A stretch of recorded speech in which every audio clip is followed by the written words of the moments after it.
இடம்பொருள் நேயர்களுக்கு வணக்கம். ஸோ இன்னைக்கு பார்த்தீங்க அப்படின்னா பாகியலட்சுமி சீரியல் பார்க்கும்பொழுது நமக்கு தோணுன முக்கியமான விஷயம், பாக்கியாவோட இடத்துல நம்ம இருந்தோம் அப்படின்னா எனக்கு முதல்ல கோபம் வருது கோபி மேலே விட கூடவே இருந்து குழி பறிக்கிற முதுகுல குத்துற ஈஸ்வரி மேலே தான் இருக்கும்.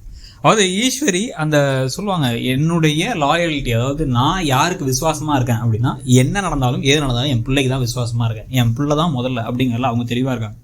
ஆனால் இந்த பாக்கியா தன்னைத்தானே ஏமாத்திக்கிறாங்க, நம்ம அத்தை ரொம்ப நல்லவங்க, நம்ம அவங்களுக்கும் ஒரு பொண்ணு மாதிரி அப்படின்ட்டு. மருமகள் தான் நீங்கள், மகள் கிடையாது அப்படிங்கிறத அவங்க திருப்பி திருப்பி திருப்பி திருப்பி காமிச்சிட்டே தான் இருக்காங்க, ப்ரூவ் பண்ணிட்டே தான் இருக்காங்க.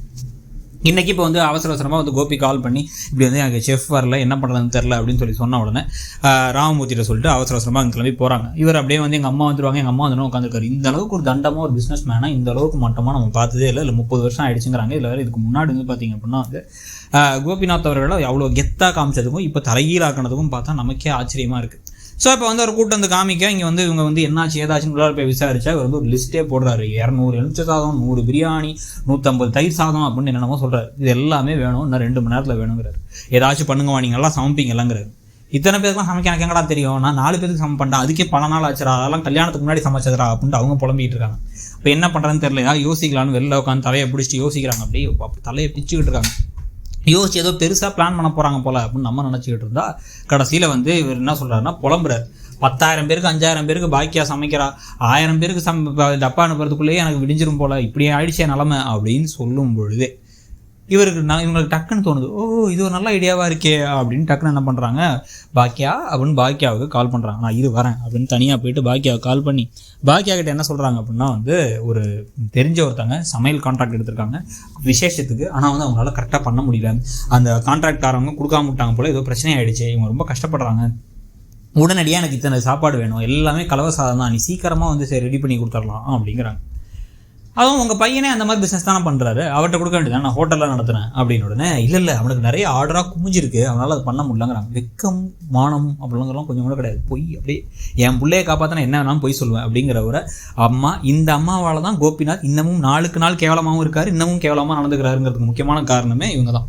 ஸோ இப்போ இந்த சமயத்தில் பார்த்தீங்க அப்படின்னா பாக்கியாவுக்கு லைட்டாக டவுட் வருது. இருந்தாலும் அவங்களுக்கு சரி ஓகே, நான் சரி சமைச்சு கொடுத்துறேன், இது பெரிய ஆர்டர் பார்த்து சொல்கிறாங்க அப்படின்ட்டு. உடனே இங்கே என்ன நடக்குது, இதெல்லாம் சரின்னு கேட்டு முடிச்சதுக்கு பிறகு தான் பார்த்தீங்கன்னா அங்கே இருக்க ஒரு லேடிக்கிட்ட, இவங்கள்ட்ட கோபிகிட்ட ஒர்க் பண்ணுற லேடிக்கிட்ட லிஸ்ட் அனுப்பிட்டு இந்த நம்பர் இருக்குங்கிறாங்க. லிஸ்ட் அவங்க அனுப்ப கூடவே அட்ரஸையும் அனுப்பி விட்டாங்க, இந்த லொக்கேஷனையும் அனுப்பி வைக்கணும், லொக்கேஷன் அனுப்பி வச்சுட்டாங்க. அவசர அவசரமாக பாக்கியா டக்குன்னு எல்லாத்தையும் பிளான் பண்ணி நம்ம அத்தை சொல்கிறாங்க அதுக்காக பண்ணணும், நீ பண்ணு, இதை பண்ணு, அதை பண்ணு, இதை பண்ணுன்னு சொல்லிட்டு எல்லாத்தையும் பண்ண வச்சு வேகாமல் எல்லாத்தையும் பண்ண வச்சு வண்டியில் ஏற்றி உங்களுக்கு வண்டியில் ஏற்றிடலாமா இல்லை இவங்களே பிக்கப் பண்ணிப்பாங்களான்னு சொல்லிட்டு ஈஸ்வரி கால் பண்ணால் அவங்களுக்கு ஃபோன் ஸ்விட்ச் ஆஃப்னு வருது. 2-3 தடவை கால் பண்ணி பார்க்குறாங்க. கடைசியில் ஒன்றும் இல்லைன்னா இந்த கோபிகிட்ட ஒர்க் பண்ணுற அந்த லக்ஷ்மிங்கிறவங்க நம்பருக்கு கால் பண்ண அவங்க ஆமாம் மேடம் எல்லாத்தையும் இந்த இடத்துக்கு கொண்டு வந்துருங்க லொக்கேஷனுக்குன்ட்டாங்க.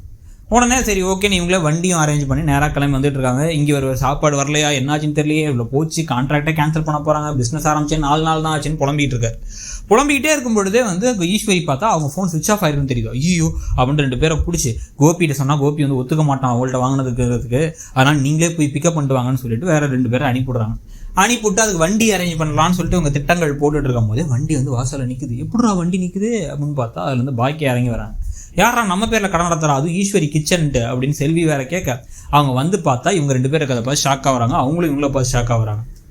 இப்போ எல்லாத்தையும் உள்ளார என்னாச்சு, ஏதோ விசேஷ வீட்டுக்கு தானே சொன்னீங்க, மாற்றி லொக்கேஷன் அனுப்பிட்டீங்களா, நாங்கள் வேணால் விசேஷ வீட்டில் கொண்டு போய் ட்ராப் பண்ணுறோம் அப்படின்னா இங்கே இருக்க ஒர்க் பண்ணுற ஆட்கள்லாம் இல்லை இதான் கரெக்டான லொக்கேஷன், ஷெஃப் வரல, அதனால தான் நீங்கள் நல்ல வேலை கொண்டு வந்துட்டீங்க, எங்களுக்கு ஷெஃப் இல்லைங்கனால சமைக்க தெரில அப்படின்னு அவங்க சொல்ல இதெல்லாம் அவங்களுக்கு தெரிஞ்சிருச்சு. இவள்கிட்ட எதுக்குமா கேட்டீங்க அப்படின்னு இவங்க போய் சாப்பாடை இறக்கி வைக்கிறதுக்கு பாக்கியா போகும்பொழுது அவர் புலம்பிகிட்டு இருக்கார். இவள்கிட்ட அசிங்கப்படணும் அவமானப்படணும் அப்படின்னா ஐயோ இதுக்கப்புறம் தான் பெரிய பிரச்சனை, நான் அவள்கிட்ட எனக்கு ஒரு வழி தெரியல அவள்கிட்ட சொன்னேன், ஆனால் அவள்கிட்ட விசேஷ வீடுன்னு சொன்னேன், நம்மளே பிக்கப் பண்ணிக்கிறேன், உன்கிட்ட ஒர்க் பண்ணுறவங்க தான் இந்த வேலையை செஞ்சு வச்சிருக்காங்க, நல்ல ஆளுங்களை வச்சிருக்க நீ அப்படின்னு புலம்பிகிட்டு இருக்க, எல்லாத்தையும் வேலையை விட்டு அனுப்புகிறேங்கிறாரு அவர். அப்போ உடனே அவங்க டக்குன்னு திருப்பி போயிட்டு கடவுள் எவ்வளோ பாவம் கொடூரமானவராக இருக்கார்ல, ஒரு விஷயத்தை மற்றவங்களுக்கு தெரியக்கூடாதுன்னு நம்ம நினச்சா எல்லாத்துக்கும் தெரிய வச்சிடறாரு அப்படின்னு நக்கலாக அவங்க பேச ஆரம்பிக்கிறாங்க. அப்படியே கடுப்பாகுது கோபிக்கு, என்ன பண்ணுறதுன்னு தெரில. ஆனால் நமக்கு கடுப்பை விட எரிச்சல் தான் ஆகுது. பாக்கியாவுடைய நல்ல மனசுக்கு ஒரு பக்கம் எரிச்சலாக இருக்குது, இன்னொரு பக்கம் ஈஸ்வரி மாதிரி எப்படி இவ்வளோ மோசமாக தான் பிள்ளையை காப்பாற்றுறதுக்கு எப்படி வேணாலும் மோசமாக போக முடியும், அவருடைய பிஸ்னஸ் நல்லா போகும்பொழுது குத்தி காமிக்கிற மாதிரி பேசுறது, இப்பயும் கூட அவர் இந்த கீழே விழுந்தாலும் இந்த மீசையில் மண் ஒட்டாத மாதிரியே பேசுறதுன்னு பல விஷயங்கள் அவங்க பண்ணுறதான் பார்த்தா கடுப்பாக இருக்குது. உங்களுக்கு என்ன தோணுதுங்கிறத சொல்லுங்கள். தேங்க்யூ. இடம்பொருள் நேயர்களுக்கு வணக்கம். ஸோ இன்னைக்கு பார்த்தீங்க